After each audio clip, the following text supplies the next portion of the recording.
All right, let's jump right in. We're going to take a look at a vision of the future that sounds like it's pulled straight from a sci-fi movie. But according to AI entrepreneur Sowmay Jain, it's a lot closer than any of us are prepared for. So Jain starts with this, and it's a pretty heavy statement right off the bat. What he's saying is, we're all thinking about AI in terms of small upgrades, but we're missing the point. This isn't about better apps. It's about a complete rewrite of how we live, how we work, and, what it even means to be human. It's a huge claim, and it really sets the stage for the whole shebang. So that's the million-dollar question, isn't it? What does this future actually look like? Well, according to this vision, it's not going to happen all at once. It's going to unfold in three big waves. First, it's going to completely transform our digital world. Then, it's going to move into our physical world. And finally, it's going to get really personal and hack our own biology. Okay, first things first. The revolution kicks off right where we spend most of our time anyway, on our screens. Before we get to the really wild stuff like conscious robots and living forever, the argument is that AI's first job is to completely tear down and rebuild our digital lives and our whole concept of what work even is. Now, this is a pretty provocative idea, right? We're not meant to work. The thinking here is that so much of what we call work is just logical, rule-based stuff. Scheduling meetings, sending invoices, sorting through emails. It's deterministic. And AI is just, perfectly built to do all of that, freeing us from all that digital grunt work. So how does that actually happen in practice? It's this idea called the no interface promise. Think about it. Right now, you want to book a flight, you open the airline app. You want to order food, you open a food app. Get a ride, that's another app. This future imagines just one assistant, a single AI you just talk to, you tell it what you want, and it does all the hard work for you. And what's so wild about this is how it just completely simplifies everything. A process that right now takes multiple apps, a bunch of clicks, and entering your credit card info again and again, it just becomes a simple conversation. You say what you want, the AI does all the legwork. It talks to the airline systems, the payment systems, all of it, and just comes back with the solution. All you do is say yes. The work just vanishes. But, there's a flip side to all this, and it's a little unsettling. If our AI assistants are doing all the talking for us, what happens to the internet as a place where humans connect? The idea is the web could become a kind of zombie land, a place we go to consume information, sure, but not really to talk or create with each other, because you'll never really know if you're talking to a person or just to their bot. So if our digital world gets totally automated, where does all that smarts go next? Well, it literally breaks through the screen. Once AI has completely streamlined our digital lives, the next step is for it to bleed out into the physical world. We're not talking about software anymore. We're talking about the actual things around us, your lamp, your chair, your car, becoming intelligent. Okay, now the word conscious here is super important. Let's be clear. We're not talking about the Terminator becoming self-aware. Not at all. It's about robots and objects understanding context and, get this, emotion. You see, a factory robot arm is deterministic. It does one job over and over, no matter what. But an AI-powered object could actually react to how you're feeling.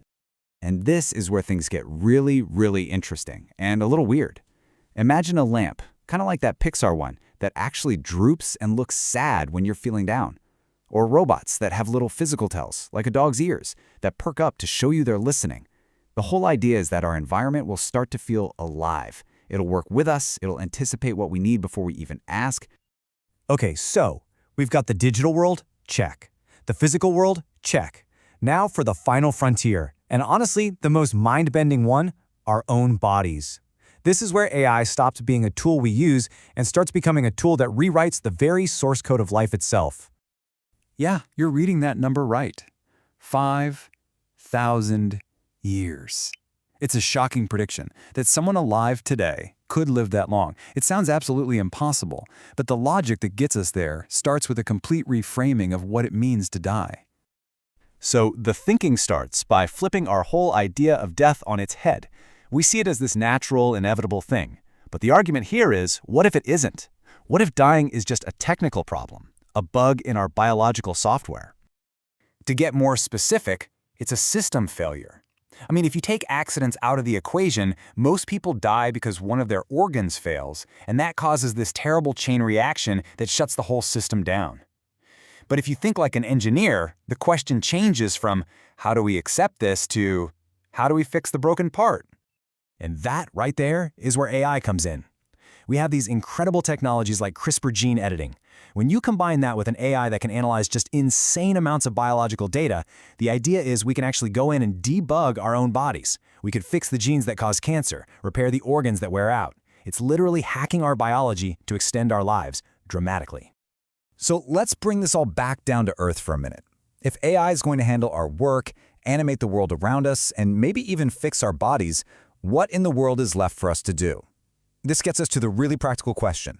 What skills do we actually need to not just survive, but to thrive in this new age? This vision basically says that all human value is going to boil down to two main roles. First, you've got the curious. These are the thinkers, the strategists, the people who have an idea and can direct an AI to go build it or figure it out. Then you have the creative. These are the people who use AI as the ultimate paintbrush to make art, movies, music, guiding it with their own unique taste. But here's the thing. Underneath both of those roles is one single master skill: communication. Plain and simple. The most valuable skill you can have is knowing how to clearly and effectively tell an AI what you want. People call it prompt engineering, but really it's just about being a great communicator with something that isn't human. So how do you get good at that? Well, it breaks down into three simple things. First, you have to be absolutely crystal clear about your goal. Second, you have to give it constraints. Telling an AI what not to do is often just as important as telling it what to do. And finally, here's a fascinating little trick. Use power words. Phrases like think hard or go the extra length can actually signal the AI to use more of its processing power and give you a much better answer.